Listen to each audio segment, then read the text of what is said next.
All right, well, got another one. Little Bulbophyllum lasiochilum. This is a cool little species. Got a few different flowers here. There's a dead one over there. All right, so lasiochilum means the shaggy-lipped orchid, which I'm not sure if we'll be able to really see that all that well. This older dead flower, or dying flower, probably doesn't have too much of it. This guy, yeah, there's some there. You can see the little hairs projecting off the labellum there. So it's an odd one. So this guy is found in India, Myanmar, Thailand, Malaysia, so basically all over Southeast Asia. So it grows in a wide range of elevations, and it's basically found in seasonally dry forests. During the summer, this guy gets temperatures ranging from 18 to 29 degrees Celsius or 64 to 84 degrees Fahrenheit. And during the winter, they can actually get down to 7 degrees Celsius and up to 23 or 44 degrees Fahrenheit to 75 degrees Fahrenheit during the winter. So quite a range. So this puts it in kind of the warm to cool growing area. So it'll basically tolerate whatever you throw at it. So these guys, and the humidity that this plant gets, it ranges actually from 20 to 59% throughout the year. So it's pretty good swing. This is a very easy bulbophyllum. There's actually another bulb back there. Very easy bulbo to take care of. One I would highly recommend. So a lot of people will say they have a strawberry kind of fragrance to them. Mine smells a little more like cinnamon, like a sweet cinnamon. It's got more of a spicy note to it. It's actually quite pleasant. So one of the rare ones for a bulbo. So this guy, because it is from a seasonally dry forest, so that's one of the reasons why I have it mounted. Normally I don't really like bulbos mounted all that much. But this one I decided to give it a mount instead, so it'll dry out a little bit quicker.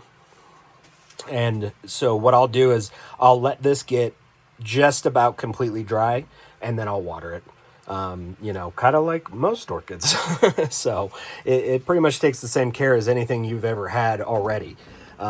So you can see it is quite rambly. It's got about an inch between the pseudobulbs, maybe 2 inches on some of these bigger ones over here. So it can get a little crazy. So just keep that in mind if you do get one. The fertilizer that I give these guys, I give them anywhere from 75 to 150 parts per million total fertilizer. They really don't need that much. Bulbos, like they'll take it, but they don't really need it to grow. I mean, all of mine grow like absolute weeds. And, I usually just give them 75 parts per million. So don't go too crazy on it. Now, ways to grow this guy, obviously you can do pots. You can do a basket. Bulb pans are a great one just for the wider surface area that you can get with that. Or obviously you can grow them mounted. But again, like I said, just be careful with which bulbos you keep mounted. There's really only I would only recommend a few to grow mounted, Frosty Eye being one, lasiochilum. Ones that prefer a little bit more of a drying out period. Those ones tend to do better mounted.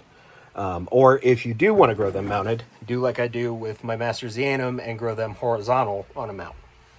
That'll just help them stay drier or stay wetter longer. So anyway, if you are going to grow them in a pot or a basket, I would probably do them in like a 75%, medium bark mix to 25% sphagnum, just so you get, quite a bit of moisture retention in there. Normally with most bulbos, I usually do like a 50% bark mix and a 50% sphagnum, just for the higher moisture retention.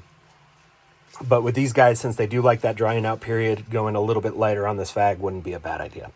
You could, and then if you do grow them in a like a pure bark mix, you could just do like a seedling bark mix with small bark, or a small bark mix, obviously. That would work as well. And then you could probably get away with omitting the sphagnum moss altogether, just because of the higher moisture retention. However, small bark does break down faster. Always keep that in mind. Yeah, these guys are great. If you ever get a chance, definitely grab one. And there's actually like 3 different varieties of these that I found. So there is the standard one where the top of the flower here is actually like all like a yellowish cream color. And then there's the Var Dark version, which it's basically really dark maroon all around the top, like on the top half with the arms and then the top part of the flower. It's really, really dark. And then there's this kind of in-between third variety that I've seen where it's got the speckled mottling. So this could just be a mix, a hybrid of those 2 different variations together, or maybe it's a third separate, variety of it. But yeah, a few different versions. So another one I would highly recommend it to anybody who wants to try out some bulbos.